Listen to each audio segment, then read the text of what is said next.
السلام عليكم ورحمة الله وبركاته waxaan maanta doonaya insha Allah inaan idin tuso qaab ama tricks yar oo gaaban intaasi oo aan ugu talagalay ardayda qaar ba waxa qabsataa mushkilad baa ka qabsata xagga toolbarka iconka yani sumada uu soo saaro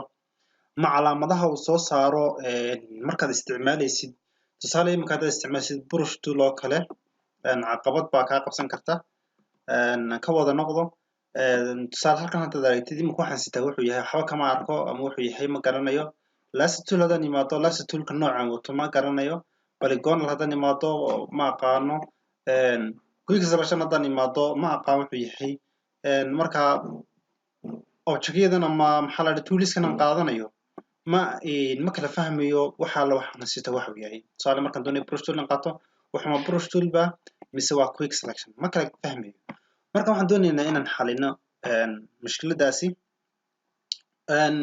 hadaba sidaan ku xalin karnaa waxaan imanaynaa marka hore waxaan imanaynaa qaybta edit baan imanaynaa edit marka timaadid waxaad imanaysaa dadna qaybta xagga hoose waxaad imanaysaa meesha ku qoran tahay reference marka timaadid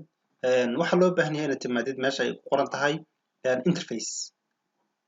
marka timaadid ugu horeyna ku celiyo waxaad imanaysaa edit baad imanaysaa kadib edit marka timaadid waxaad imanaysaa meesha ay ku qoran tahay reference kadib waxaad taabanaysaa meesha ay ku qoran tahay interface meesha channelka hoose interface baad taabanaysaa interface marka taabatid xaggan waxaa jira yani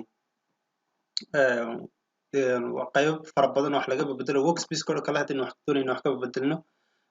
xaggan waxaan doonaynaa laakiin u nimid meesha inaan doorno meesha ay ku qoran tahay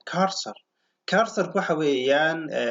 brushka aad qaadanaysid ama toolka cursorkaaga nooc uu ekaan doono markaad isticmaalaysid Adobe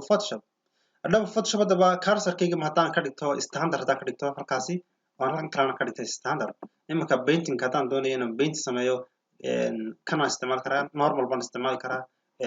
kaas full ka baan isticmaali karaa noocaas isticmaali laakiin anigu standard kaas ayaan jeclahay markasta inuu standard noqdo labada dhinacba hadii others jirana standard baad ka dhigaysaa kalaraanta kale uma baahnayn inuu color waxa qaato kadibna okay baan odhanaynaa okay markaan nidhaahno imika hadan sidoo quick selection ka wadaagta calaamadiisii wata quick selection calaamadiisii wata hadaan nimaado ay dropperka calaamadiisii wata brush toolka calaamadiisii brush ka wata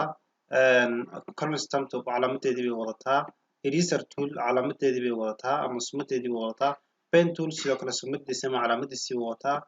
polygonal lasso tool way wada wataan calaamadahoodii bay wataan wada arkaan maleynayaa polygonalku wata maxaa la dhahay kan crop-ku wata dhamaantood way wada qaadanayaan spot brush healing tool-ku wata dhamaan marka waxa qoraalku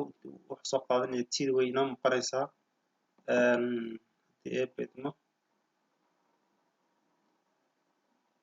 marka okay dhamaantood sidaas bay wada shaqeynayaan ama halkaas ayaa cursorka laga bedelaa Photoshopka intaas ayaan rabay inaan idin la wadaago والسلام عليكم ورحمة الله وبركاته